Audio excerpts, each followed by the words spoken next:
അപ്പോഴത്തേക്കും നമ്മൾ പെട്ടെന്ന് തന്നെ നമ്മുടെ വേദ വന്നിട്ട് പാല് കൊണ്ട് കയറും കേട്ടോ. പിടിച്ചിട്ട് തൊട്ടടുത്ത് വന്ന് വിക്രത്തിൻ്റെ അടുത്ത് ഇരിക്കാൻ നോക്കുവേ. അയ്യേ അവിടെ ഇരിക്കില്ലെന്ന് പറയുവേ വിക്രവേ. അതെന്താന്ന് ചോദിക്കുവേ. പേടി കേട്ടോ ചോദിക്കേ. പേടിയോ എനിക്കോ? സ്വല്പം അകലം പാലിക്കുന്നതാണ് ഇപ്പോഴും നല്ലതാണെന്നിങ്ങനെ പറയും കേട്ടോ. അല്ലെങ്കിൽ ഇപ്പം ഞാൻ അടുത്തിരുന്നാൽ എന്താന്ന് ചോദിക്കുവേ. അങ്ങനെ ഇപ്പം നീ അടുത്തിരിക്കണ്ട എന്നിങ്ങനെ വിക്രവും പറയും കേട്ടോ. അങ്ങനെയെങ്കിലേ എനിക്ക് അച്ഛമ്മനെ വിളിക്കേണ്ടി വരും. നമ്മുടെ മനോഹരമായ ദിവസത്തിൻ്റെ ജീവിതത്തിൻ്റെ ആരംഭം ഇന്നത്തെ രാത്രി കൊണ്ട് ഇവിടെ തുടങ്ങുകയല്ലേ എന്നൊക്കെ ഇങ്ങനെ വേദ പറയുവേ.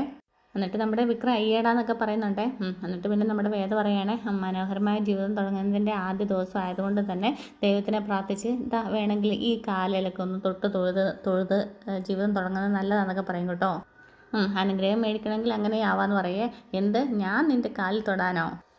ഒരു പുതിയ വഴക്ക് ആവട്ടെന്നേ. ഭാര്യയെ ദേവിയെ പോലെ കാണുന്ന ഒരു ഭർത്താവിന് ഇപ്പോൾ ഭാര്യയുടെ കാലിൽ തൊട്ടതുകൊണ്ട് ഇപ്പോൾ എന്താ കുഴപ്പം എന്നൊക്കെ ഇങ്ങനെ ചോദിക്കും കേട്ടോ. ദേവി നീ നിന്നെ വിളിക്കേണ്ടത് മൂദേവി എന്നിങ്ങനെ വിക്രം പറയും കേട്ടോ. മുരടന്മാർക്ക് അങ്ങനെയൊക്കെ തോന്നുള്ളൂ. അതിന് ശേഷം പറയാം ശരി വിട്ടേക്ക്. എന്നാൽ പിന്നെ സ്ഥിരം കലാപരിപാടിയായ ഈ പരിപാടി തുടങ്ങാലോ എന്നിങ്ങനെ പറയുവേ പാല് കുടിക്കാനായിട്ട്. എടി വിവരം കെട്ടവളെ, അച്ഛൻ കാണുന്ന സീരിയലും സിനിമയൊക്കെ കാണിക്കാനാണ് ഇവിടെ റെഡിയാകുന്നത്. അത് കേട്ട് തുള്ളാൻ നിനക്ക് നാണമില്ലേ എന്നിങ്ങനെ വിക്രം ചോദിക്കുവേ.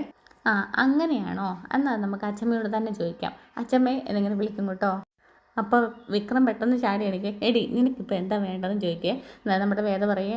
നിങ്ങളല്ലേ പറഞ്ഞ അച്ഛമ്മയുടെ തലയ്ക്ക് സുഖമില്ലെന്ന്. ഞാൻ അങ്ങനെ പറഞ്ഞിട്ടില്ലെന്ന് വിക്രം പറയുവേ. അപ്പോഴത്തേക്കിനും നമ്മുടെ വേദ പറയും കേട്ടോ. നിങ്ങളങ്ങനെ പറഞ്ഞു, അതേപോലെ തന്നെ എൻ്റെ തലയ്ക്കും സുഖമില്ലെന്ന് നിങ്ങൾ പറഞ്ഞു എന്ന് പറയുവേ. പറഞ്ഞോ എന്നിങ്ങനെ വിക്രം ചോദിക്കുക. പറഞ്ഞു എന്ന് പറയേ. എന്നാൽ അതെനിക്ക് ഓർമ്മയില്ലെന്ന് പറയും കേട്ടോ. പക്ഷേ എനിക്ക് നല്ല ഓർമ്മയുണ്ടെന്ന് ഇങ്ങനെ പറയുക. എന്നിട്ട് പിന്നെ വിക്രം ചോദിക്കുന്നുണ്ട് നിനക്കിപ്പോൾ എന്താ വേണ്ടതെന്ന് ചോദിക്കുവേ. ഈ പാല് കുടിക്കണം അത്രയേ ഉള്ളൂ എന്നിങ്ങനെ പറയും കേട്ടോ.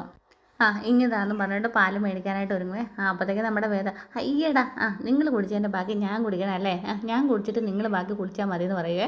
എന്നിട്ട് വേദ പെട്ടെന്ന് കുടിക്കും കേട്ടോ. എന്നിട്ട് വിക്രത്തിന് നേരെ നീട്ടുവേ. അന്നത്തേക്കും നമ്മുടെ വിക്രം മുണ്ടൊക്കെ മടക്കി കൊടുത്തിട്ട് അയ്യടാ ഇതെൻ്റെ പട്ടി കുടിക്കുമെന്ന് പറയുവേ.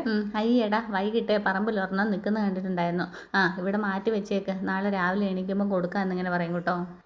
മനസ്സിലായില്ലേ, പട്ടിക്ക് കൊടുക്കുന്ന കാര്യമാണ് പറഞ്ഞത് എന്നിങ്ങനെ പറയും കേട്ടോ വേദ. അപ്പോഴത്തേക്കും നമ്മുടെ വിക്രം എന്നൊക്കെ പറയുന്നുണ്ടേ. നേരം കിട്ടാൻ നേരത്താണ് അവളുടെ ഒരു തമാശ എന്നിങ്ങനെ പറയുക. അന്നേരം നമ്മുടെ വേദ പറയും കേട്ടോ.